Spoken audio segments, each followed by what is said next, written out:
Welcome to the 3BN YouTube channel. My name is Nelly Atare and I am your humble narrator. We have been reading the book The Secret Lives of Baba Segi's Wives. And the title of this book is beginning to come to light. In chapter 3 in our last episode, we read that Bolanle and Baba Segi went on the anticipated hospital visit, and he was trying to be like all bossy and say, "Oh, this is my wife, this is my wife." But in the end, when they got to meet the doctor who was going to do the consultation for them, he was acting up and saying, doctor, please mind your question you're asking my wife. And the doctor even tried to let him leave the room. And Bolanle was like, doctor, don't please let my husband stay. But in the end, two questions made him leave. The doctor asked Bolanle, first, when did you start having sex? And she was like 15. And I was like, yeah. He was shocked, but he kept quiet. He tried to stay calm. Then the doctor now asked again, have you been pregnant before? And there was silence, and then Bolanle was like, yes, I have been, but the pregnancy was terminated. And Baba Segi was like, he just got mute, and he told the doctor, he was like, I'm leaving, please. When we are done with my wife, let her come and meet me at the car.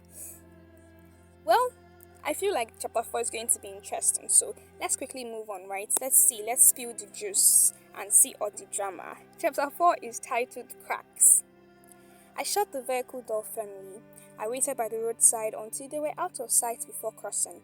I had no intention of going to see my parents at all. I wanted to see what the market had in store for me.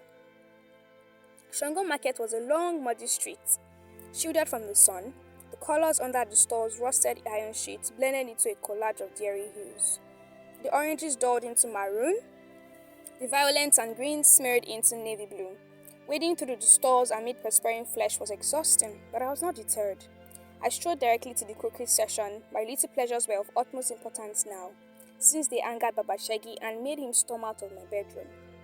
It wasn't always like this. In the early days, I used to look forward to Tuesdays. I would wash my hair on Monday afternoon, oil and divide it into 16-pound measured mounds, each furrow revealing fine lines of glistening scalp. Baba Segi liked us women to look like the old Oyo goddesses. Queens who contemplated the lifting of every limb, deities who, when they heard their names, didn't just turn their heads in one brisk, carefree movement, but lifted their eyes from the floor and let their faces follow their long, proud necks by a fraction of a second. I had wanted so much to please him then that I would rub myself with Oshun so that every strand of hair dissolved into my skin. I would go to the market, buy the biggest snails, and painstakingly rinse off their mucus with sea salt and alum, fry him a feast, and then submit to him. Things had changed. There was no pleasure in the pleasing, no sweetness in the surrender. Baba Segi only comes to deposit his seed in my womb. He doesn't smile or tickle me. He doesn't make jokes about my youth. He just rams me into the mattress. Just a month ago, he had barged into my room. Get dressed, he yelled. God has called a prophet to the mountaintop and he will only be there for 4 more days. Let us go so he will lay hands on your belly and perform a miracle. One of those white garment con men, no doubt, I said. I told my husband that the only miracle the prophet would perform was relieving Baba Segi of his hard-earned money. Listen to yourself, he shouted. Does your blood not boil when you see other women carrying their babies on their backs? Do tears not fill your eyes when you see mothers suckling infants? You of all people should be willing to try everything. Offspring make our visit to this world complete. Do you want to remain a barren maggot? He stood over me, all 6.5 feet of him, both arms flaying. I covered my ears with my hands. It must have been my vulnerability that turned him on, because he returned at midnight to hammer me like never before. He emptied his testicles as deep into my womb as possible. It was as if he wanted to make it clear with every thrust that he didn't make light of his husbandly duties. He wanted to fuck me pregnant. If there was ever a moment when the memory of being raped became fresh in my mind, that was it. I walked through the market and spotted a tiny second-hand bric-a-brac stall ahead. It was too small to have a decent roof, so it was the only place in the market where vibrant colors wares could be honestly and accurately admired. My nose longed for the smell of old brass kettles, my eyes for the caustic stains at the bottom of aged bowls. As soon as my thighs brushed the table, I reached for an old teacup and stroked the discolored cracks. I ran my knuckles along the chipped rim and felt the muscles in my neck loosen. Then my eyes caught an ivory bowl with embossed turquoise waves. Cherubs-bearing coblets reached for the callous rim with stubby fingers. Their faces lit up as the waves washed them round the bowl's belly.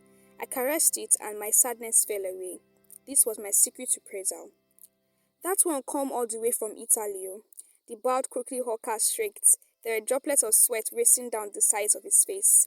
An irritable passerby pushed me toward it. How much is it? I asked. The man swept his forefinger across his forehead. I won't take a kobo more than 500 naira for that beautiful lady herself. He smiled and shrugged his shoulders so that his collar licked the sweat that had gathered around his jawbone. I dipped my hand deep into my bag, doubled up 10 naira notes and pressed them into the hawker's hand. He looked around superciliously, nodded and handed me my prize in a bag plastic. When I first arrived in this house, I bought a large orange bowl and presented it to the wives. Iyafemi laughed when she saw it and said their husband only ate off white crockery, that he liked his food to supply color at meal times, that his food wasn't worth eating if you couldn't see the red of his palm oil and the green of his okra. I looked around the kitchen. True enough, it was filled with white plates and bland grey dishes, but before I could snatch back the bowl, Iyafemi deliberately knocked it to the floor, breaking it into two. I picked up the pieces and rushed to my bedroom. Later that evening, Akin knocked on my door to call me for dinner. When I opened it, he handed me an envelope and walked off quickly. Inside was a tube of super glue. Baba Segi will hate this bowl too, the way he hates all the other ones. I gave him an eyeful of my decadent colors. It's the only way I get my own back. I walked to the bus stop on the far side of the market. Once on the bus, I opened the plastic bag and fingered the nail style stain at the bottom of the bowl. I poked it, pricked it, and half-heartedly tried to peel it off. When it was clear that it was stuck fast, my stomach twisted with excitement. Soon, I was on our street. It stretched before me like a lean arm, and the Alao house waited at the end of it like a large muscular chest. The bamboo scaffolding flexed, dwarfing the pony lodges around it. As I approached the gate, I spotted an electricity pole that must have been felled by a rainstorm. A naked wire hung on a nearby tree like a stubborn strand of hair. When I get home, I must remember to slip Aki a note. If he comes to my room for help with his English homework, I'll tell him to warn his brothers and sisters not to go near the pole. He always does what I ask him. I won't say anything to the other children so Yashaki does not shout at me. There we go, guys. I mean, chapter 4 is really short, but oh well, we see that Bolanle had to go for some therapeutic market survey and get old things. I don't know. Well, everybody has a way of lashing out.